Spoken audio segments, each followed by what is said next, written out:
Fusion GPS is an opposition research firm run by ex-journalists, but how is it connected to the Trump dossier, Donald Trump Jr.'s Trump Tower meeting and the 2016 election? The fact-checker's Glenn Kessler explains. Meg Kelly / The Washington Post as a service to readers bound to be confused by an increasingly tangled story. Here's a brief guide to the latest developments in the tangled allegations involving Russia, President Trump and Hillary Clinton. The dossier background. The dossier is a collection of 17 memos concerning President Trump and Russia written by Christopher Steele, a former British intelligence officer, between June 20 and December 13, 2016. Steele produced his memos under a contract with Fusion GPS, a strategic intelligence firm run by former journalists. The memos are written as raw intelligence, based on interviews Steele had with unidentified Russian sources identified, for instance, as Kremlin insider, some of whom he paid for information. Raw intelligence is essentially high-grade gossip, without the expectation it would be made public unless it is further verified. The memos, among other things, allege the Russian government had been seeking to split the Western alliance by cultivating and supporting Trump and also gathering compromising information, compromat, on him in an effort to blackmail him.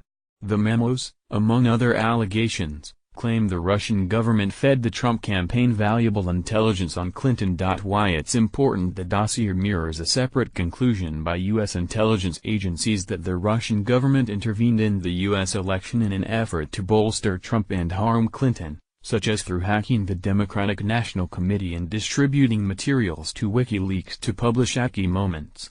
As the official declassified report stated, we assess Russian President Vladimir Putin ordered an influence campaign in 2016 aimed at the U.S. presidential election. Russia's goals were to undermine public faith in the U.S. democratic process, denigrate Secretary Clinton, and harm her electability and potential presidency. We further assess Putin and the Russian government developed a clear preference for President-elect Trump. We have high confidence in these judgments. Russian President Vladimir Putin intensely disliked Clinton because he was convinced that when she was Secretary of State she had promoted anti-Putin, pro-democracy efforts in his country.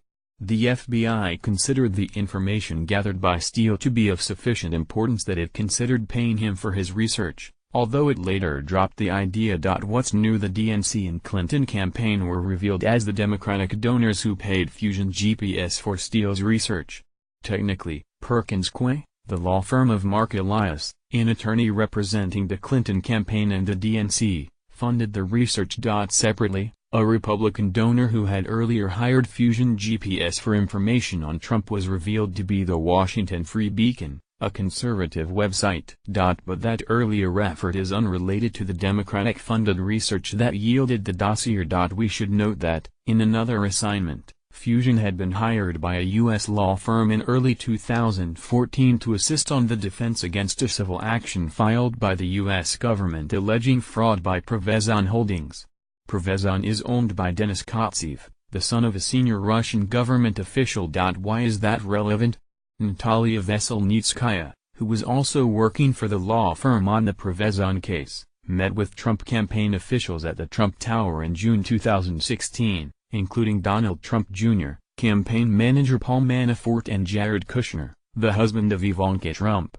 Donald Trump Jr. agreed to meet with Veselnitskaya after an intermediary promised dirt on Clinton. She arrived with a memo containing talking points that had been previously shared by Yuri Chaika, Russia's prosecutor general, who is known as a master of compromat. What's controversial? The Trump White House has tried to use the connection between the dossier and Clinton to claim that this shows that rather than Trump colluding with Russia, Clinton colluded with Russia. The theory appears to be that because Steele was getting information from Russian officials in part with funds provided by the Clinton campaign, the Russians were helping Clinton.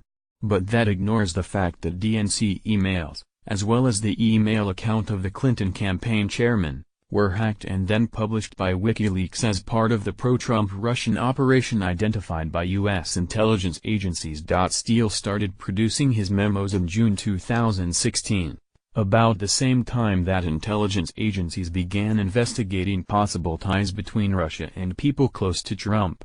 The connection between Steele's research and official government investigations is murky, But for some Republicans it raises questions about whether the official probe begun in the Obama administration was in